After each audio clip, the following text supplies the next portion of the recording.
only thing we have to fear is fear itself.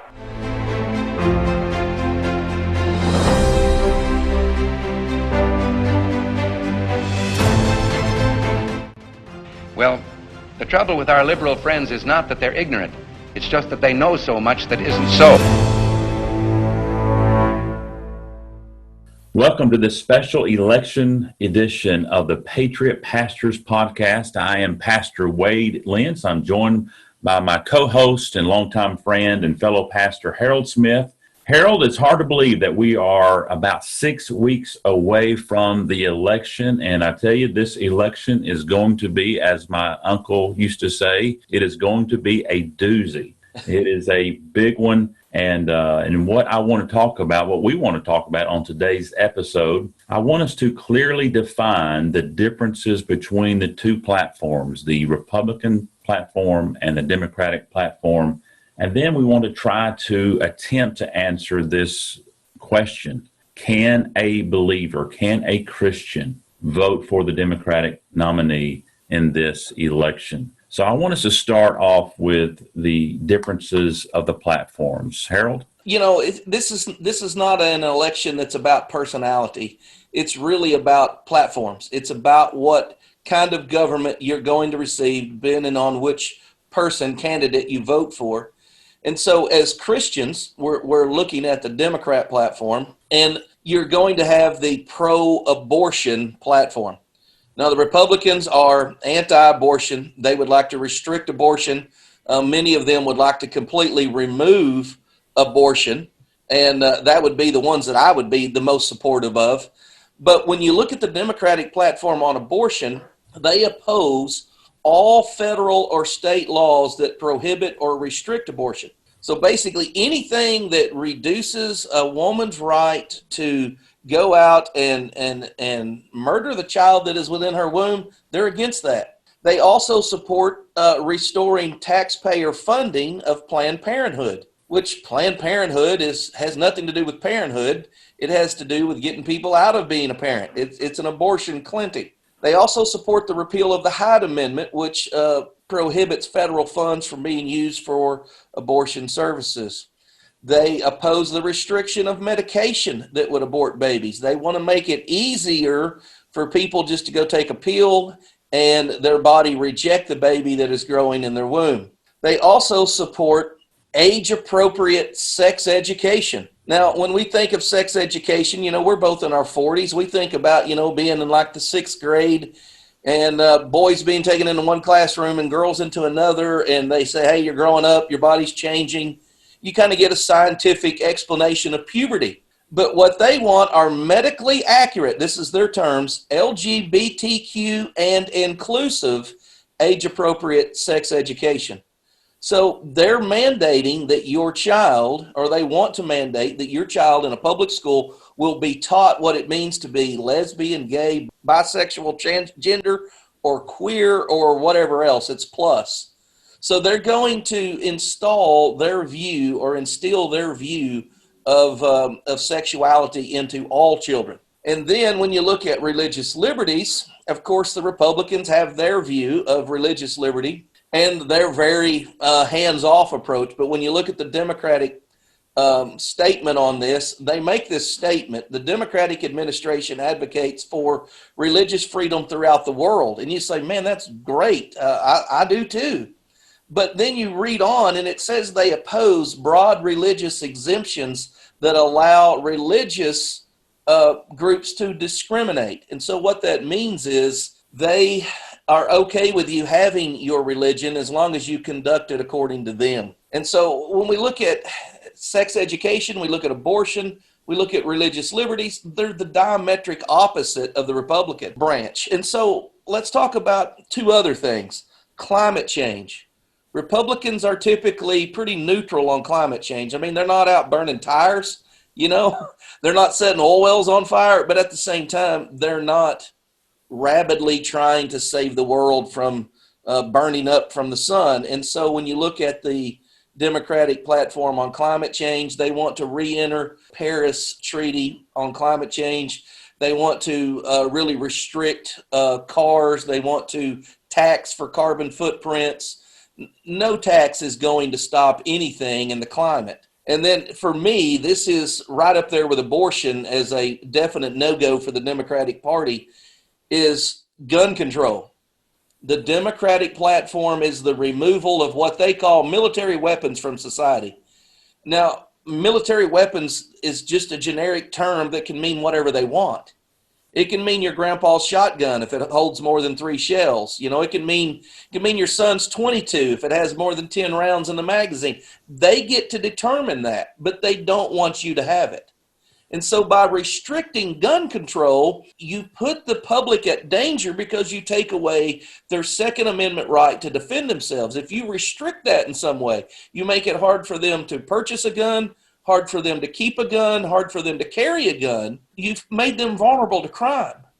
But when you look further on into their gun control package, they don't want the police department to have anything above a pistol. They want the police department to be restricted in what they can have. And when you look at their view on the police department in general, they are very anti-police in that they want to free criminals. They want to reduce punishments for all the what they call minor infractions.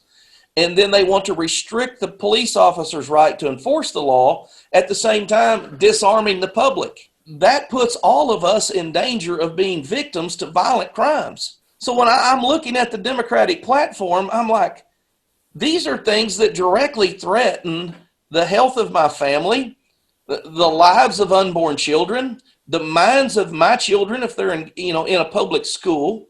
They are threatening to restrict my ability as a pastor to operate our church as we see fit. And they're wanting to tax me if I don't agree with their views of climate change. I just have a hard time getting behind that, Wade. Yes. You know, what's amazing to me is the difference between the two parties and their platforms. It's a huge difference. And this is not like the Democratic platform of the 1950s and the Republican platform of the 1950s, where there were there were differences, but there were mainly policy differences on taxes and national security, things of that nature. But this one, the platform is so far on the left side, especially with the Democratic platform, is so far left, so far liberal, so far progressive. And as you said, they want to repeal and restore the funding to Planned Parenthood. That is just an abortion mill. And they want to, their platform really wants to defund the police. They are getting behind this. They want this. And this is just so far from the other platform, it's not even funny. And so it is a big election coming up. That brings us to the $100,000 question, you could say. And it's a very controversial one. Can a believer, can a Christian vote for the Democratic nominee, Joe Biden, in this election? Sure they can. They can also go out and have an affair on their wife or their husband. They can go out and steal from a bank. Christians are capable of doing anything that's wrong. But the real question is, can they be obedient to God and still vote for the Democratic candidate or the Democratic platform? And the answer is simply no. And it's no primarily on two fronts. It's no on abortion because you're voting for murder.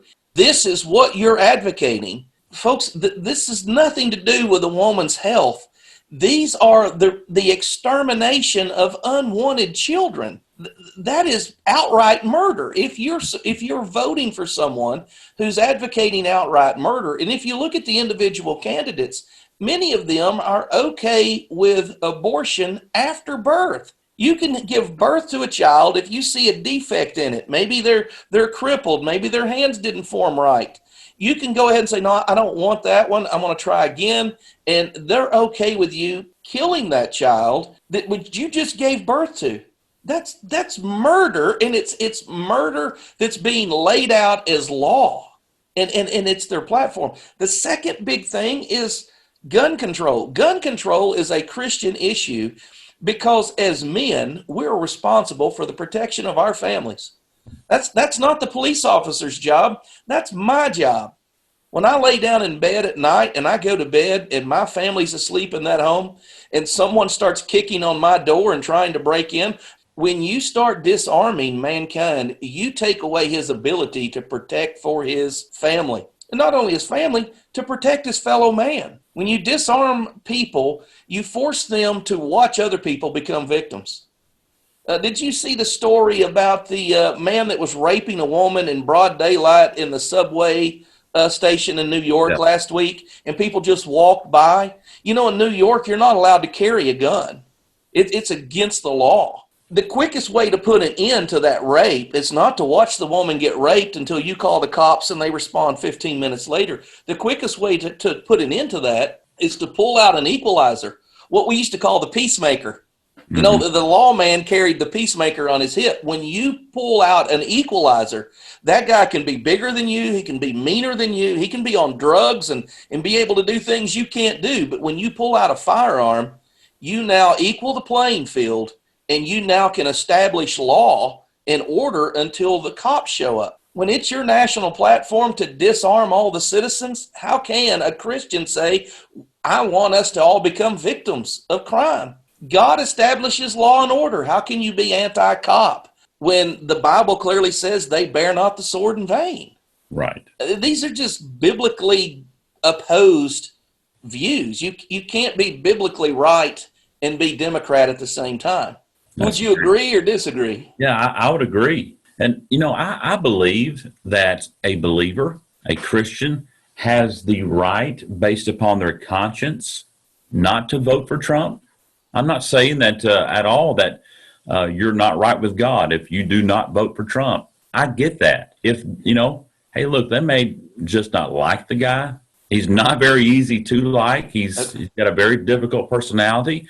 And if we were schoolmates, he probably would not be my recess friend, okay? He has a very, very harsh personality.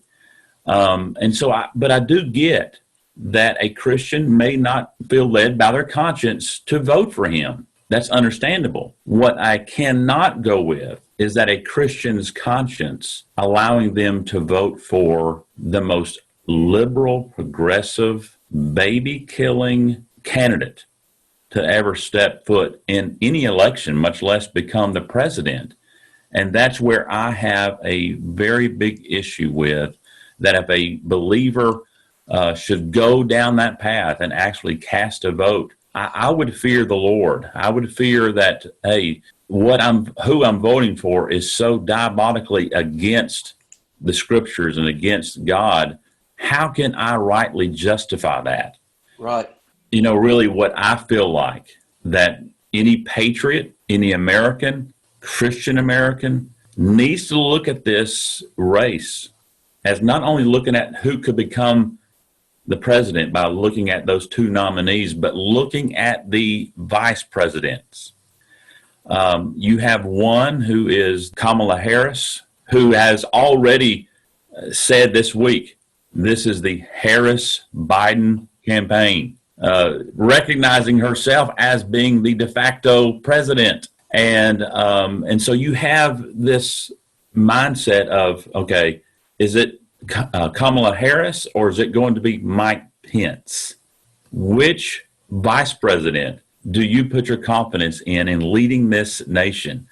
Because I think you'd agree with me that Biden is not going to last 4 years.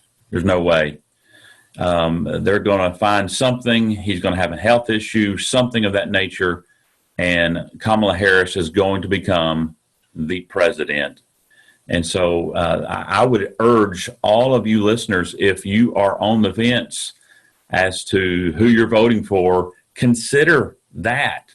Consider that. Look at Kamala Harris's record and her stance on these things, and hers really pales in comparison as to being a much more liberal candidate than what Biden has morphed into in these last few months. Wouldn't you agree with that? Yeah, and I would say, Biden could last 4 years. I mean, I don't think the guy's close to dying. I just think his mental capacity's not there. But you have to keep in mind, if he becomes president, Joe Biden's not going to be in the White House writing executive orders. Joe Biden is merely what he is now. He's a puppet for the liberal Democratic platform. He's getting his talking points off a teleprompter. He's not up just ad-libbing. When he ad-libs, it looks bad.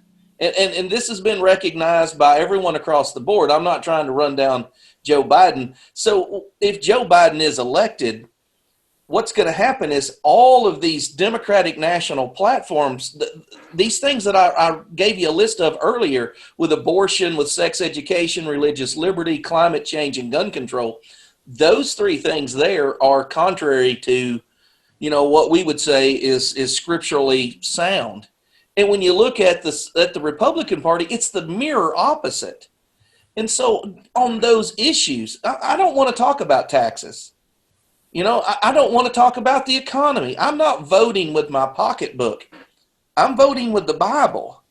If it costs me more in taxes, if I pay more, in regulations, that matters not. I would pay more to live in a society that was governed with moral principles that we all could adhere to. And, I want to vote for law and order. I want police officers to protect our society. I want the right to protect myself. I want freedom of religion to go in my own house of worship. If we elect Joe Biden, we're not going to get this, jolly old man that smiles on the camera. We're going to get this national platform. So it's not about a personality. And I agree with you. I'm so Baptist. I believe Baptists were the articulators of the liberty of conscience. Nobody should be forced to do anything against their own conscience. And so I'm not telling you that you must go out and vote for Donald Trump. I agree with you 100%. He's not the most likable guy, period. I mean, he's not even in the top 100. But we're talking about the platform. You've got to consider, a lot of people didn't vote for Trump the first time around because he was a big meanie. He was a bully. And they didn't think that he would honor the Republican platform. Well, he really honored it better than most of his colleagues in Congress did. And so you're seeing people realize that, Trump truly does, for the most part, hold Republican values. When you look at Joe Biden, he's just doing what he's told to do by the Democratic platform. And so even if he's mentally alert enough to, get up and read a teleprompter, he's really just a puppet. And if he does, get ruled incompetent, Miss Harris is, you can look at her record. You can tell where she stands. You can look at her history. It's all out there. So if the problem you run into is you can't take two politicians and try to figure out which one's the nicer guy. They're both politicians.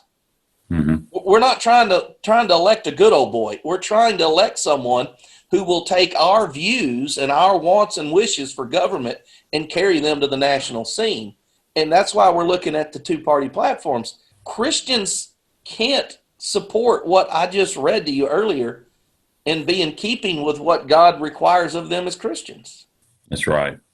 I agree 100% with you on that. Let me ask you this. How can we as pastors handle this election in light of the church that we pastor? What can we do concerning the issues that we face in this election? We need to do just exactly what you and I are doing. We need to educate people. This is not your grandpa's Democratic Party. My grandparents were probably lifelong Democrats because They grew up under the Great Depression, and FDR came in and put them all to work, and the Democrats were their helpers. But as you said earlier, this is not the Democratic Party of the 40s or even the 50s or the 60s. This is not the Democratic Party of John F. Kennedy. And so what we're dealing with here is we've got to show people the two platforms. And then you have to make a decision on the two people. And so I understand that you disagree with the Democratic platform. Hey, I do too. It's just contrary to what I've been taught from Scripture. I look at the Republican platform. The real time to vote is in the primaries, when you can pick the candidate that you agree with most on the platform that you agree with most. But what happens is what happens if that candidate, see, my candidate in the primary didn't make it in 2016. So I have to make a decision. And the only way I can make a decision is with information. And so we've talked about this before. It is the pastor's job not to just give biblical instruction. That is the primary reason. But we're not limited just to the Bible. We are told to say, this is what the Word of God says. Here's how it's applied. And it should be applied to our politics. I had a preacher, when I was pastoring my first church, I had an older gentleman come up to me and he said, son, when you walk in that door, you leave your politics out in the parking lot. And I had made a reference about something our governor had said at the time. And I said, sir, when you walk in that ballot box, you do not leave your Christianity out in the parking lot. That's true. And that's what you and I think all pastors have to convey. We need to be voting the faith that we profess. And the only way to do that is through education. Absolutely. Yeah. So informing your people is key. Again, not just allowing them to get their information from the news, but you inform them on the different political stances that these candidates are standing for, but also, and it sounds cliche, but lead your people to pray. Pray for our country. I know of a pastor in a town that's leading a community-wide prayer meeting, praying for our nation, praying for the election, and that is what a pastor should do. Spiritually lead them to pray, and so seek the Lord in these days. We certainly need Him, and so hey, thanks for joining us today, listening to this special edition, this election edition of the Patriot Pastors podcast. We will be doing these special editions for the next few weeks as we get closer and closer to this election. We pray that you have a great day. May the Lord bless you.